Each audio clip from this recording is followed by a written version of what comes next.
Okay, guys.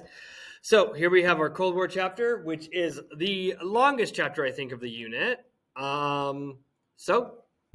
Here is the first page of terms, or is it the last page of terms? It is the last page of terms. Okay. So let's get going.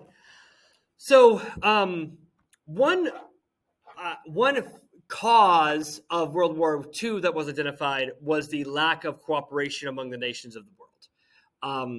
And the failure of the League of Nations was identified in twofold. First of all, the League of Nations did not have the support of powerful nations like the United States, like the Soviet Union, which meant that there was not a force that was willing to intervene and stabilize global politics. And so as World War II ends, the United Nations is an organization that's developed in many ways to address the limitations of the League of Nations. We've already talked about the UN a little bit in Unit 7, and we already talked about a little bit how that organization has its benefits and limitations. This next slide talks more about the reasonings behind why these groups don't get along. Okay.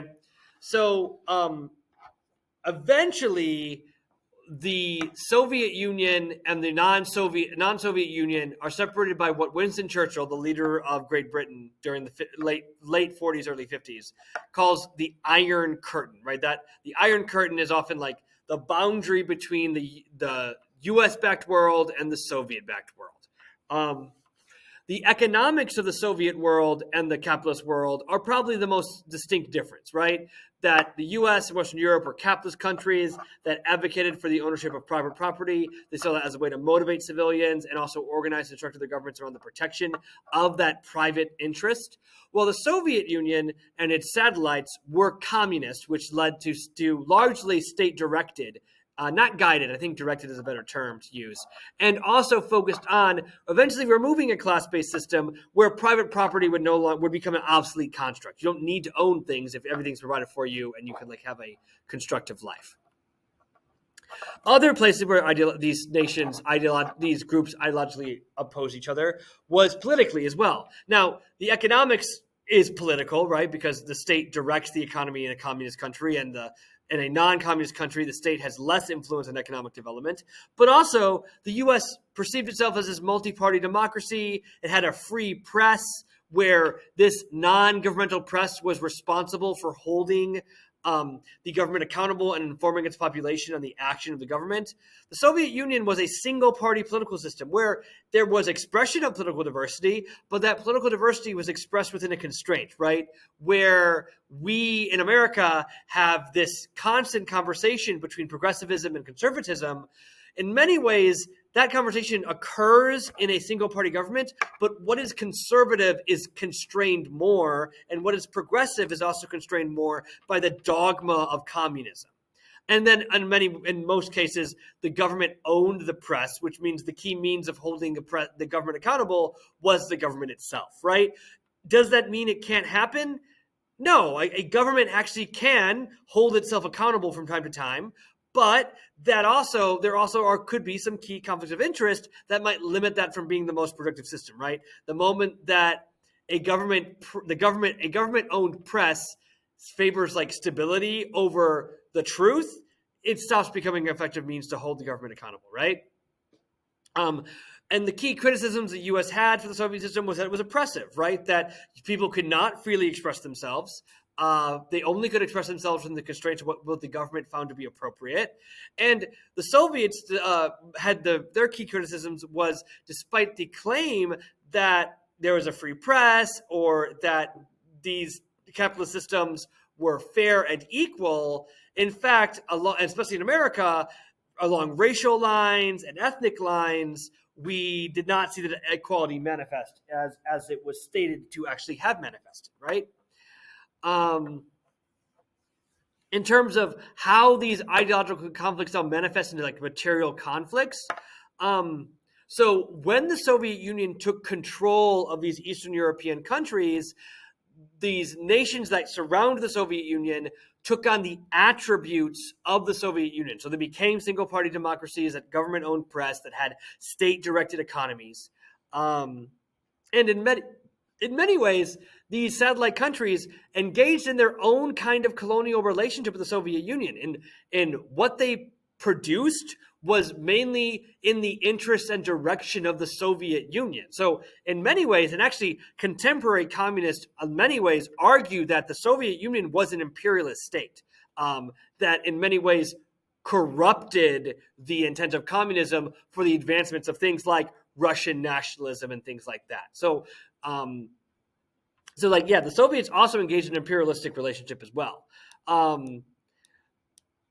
Now, what made the Soviet Union expansionist was its ideology of a class-based revolution, or a global revolution. So in its goal to spread revolution among the workers of the world, this meant that they were going to be inclined to intervene in an international context, that they would support workers in other countries. And in many ways, this action was seen as a great threat to the stability of the nations that had these communists within them, right? One of the key challenges in even Weimar Germany leading up to World War II was the fact that the Communist Party of Germany was directed by the Soviet Union to not cooperate with socialists and leftist moderates in the government, which meant that the leftists could not form a governing coalition, and the conservative elements of the country eventually seized control of that, and that's what gave the Nazis the opportunity. It also happened in Spain as well during the Spanish Civil War. In reaction to this expansionist ideology of communism, the American government aligned itself with this policy of containment. The idea is to, after communism had spread, as a consequence of World War II, America's kind of central foreign policy goal of the mid-20th century was to stop its spread elsewhere. And that first test of containment occurred in the Mediterranean, where Greece was a country that was destabilized as a consequence of World War II. Turkey was a country that also had communism growing within it as well. And in both those cases, the American government funded anti-communist activities to suppress communist movements within those countries. Both these were occurring in a military context as well.